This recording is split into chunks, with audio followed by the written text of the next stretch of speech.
Our reading today in Isaiah chapters 6 through 8 really deals with a tremendously difficult time in the politics of the region of Jerusalem and Judah. Now, we learn that King Ahaz, who's the reigning king in Jerusalem, who has a working relationship with the prophet of God, Isaiah, King Ahaz learns that Ephraim, which is a nickname essentially for the northern kingdom of Israel. Remember, Ephraim is one of the tribes of Israel. He was a son of Joseph. So instead of Joseph having the tribe of Israel, there's actually two Joseph tribes. There's Ephraim and Manasseh, his sons that Jacob actually adopted. That's back in Genesis, the end of Genesis. You can read about that. King Ahaz learns that northern Israel has allied itself with Aram, Syria, with their capital city of Damascus, and they're coming after Judah and Jerusalem. Now, this is a big problem because the whole area is dealing with the threat of the Assyrian Empire. Assyria is empire building. They're flexing their muscles. They're growing their borders, and they're coming close to Israel, to Aram, Syria, and to Judah and Jerusalem.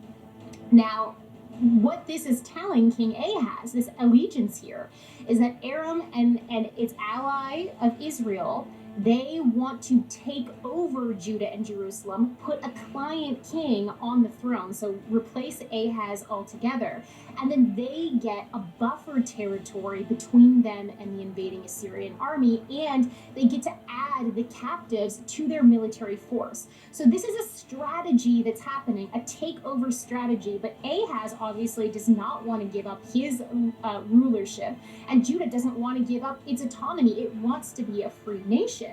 So there's a problem. Here's the political setup. So the prophet Isaiah in chapter 7 comes to Ahaz with a promise of God, that God will not allow this to happen. But what is Ahaz going to do? Is he going to side with God, or is he going to try to make up his own allegiances? And we find out in chapter 7, he has made his own allegiance. He has already gone to the king of Assyria and kind of tattletaled on Aram and Israel. And so the Bible tells us that Tiglath-Pileser III, who is the king of Assyria at that point, also known as Pul, takes over Damascus, this capital city of Aram, and Ahaz goes and visits it. So let's take a look at this event historically. The Bible's history records the days of Ahaz, king of Judah, 3 different times, in Kings, Chronicles, and the book of Isaiah. In each of these instances, the stakes are laid out. King Ahaz was leading Judah in a very treacherous time.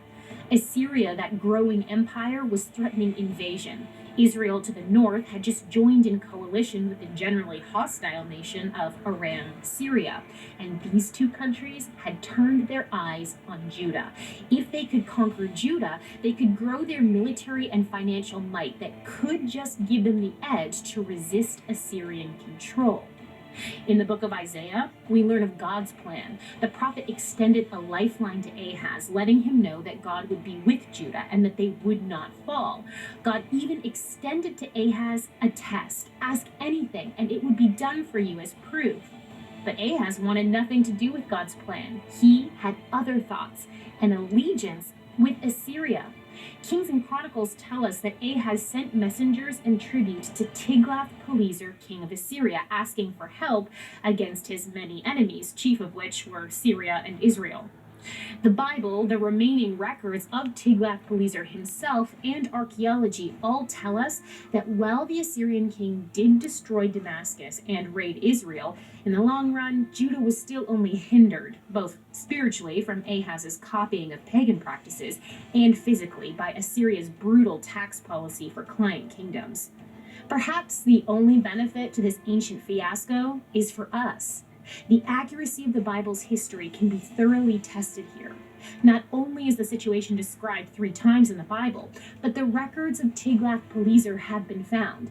They mention the destruction of Damascus, as well as the house of Hazael, that king of Aram, known from the Bible. It mentions 2 Israelite kings, Pekah and Hoshea. It refers to the house of Omri, that famous biblical king of Israel, and it even lists the captured Israelite territory.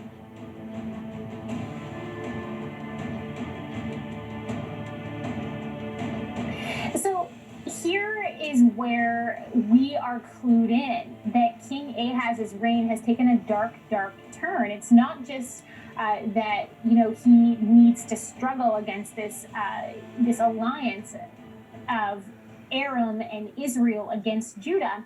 But now he, after making an alliance with Tiglath-Pileser of Assyria, he's trying to overhaul the worship of God in the temple. So we learn about this strategy that Ahaz has, and it is not a good one. He is pretending to be pious towards Isaiah, and we read that in Isaiah chapter 7, while at the same time making allegiances not only with a pagan king, but also now with pagan gods that didn't do very much for the Arameans. So, but nevertheless, this was his human strategy, and we're going to see how it plays out for him here in Isaiah. We know what Isaiah thinks about it. He thinks it's not going to end well, and we're going to see how it plays out in his generation and in the next generation as well.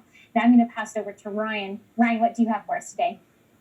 Thanks, Corey. Well, today for my segment, I'm actually going to be reading, as I said off the top, from the Quick Study Bible.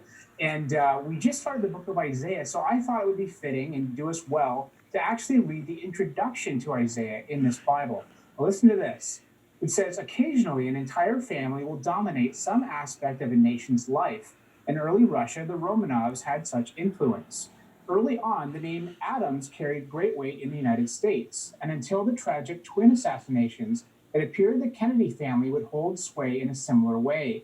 Probably the most influential prophetic family of all time is that of Isaiah. His wife was known as a prophetess, and his two sons were named after his prophetic utterances. Shear-Jashub was Isaiah's firstborn. His name meant a remnant shall return. His second son was Maher-Shalal-Hashbaz, which pointed to coming captivity. Extending over 65 years, Isaiah preached during the reigns of 5 famous kings.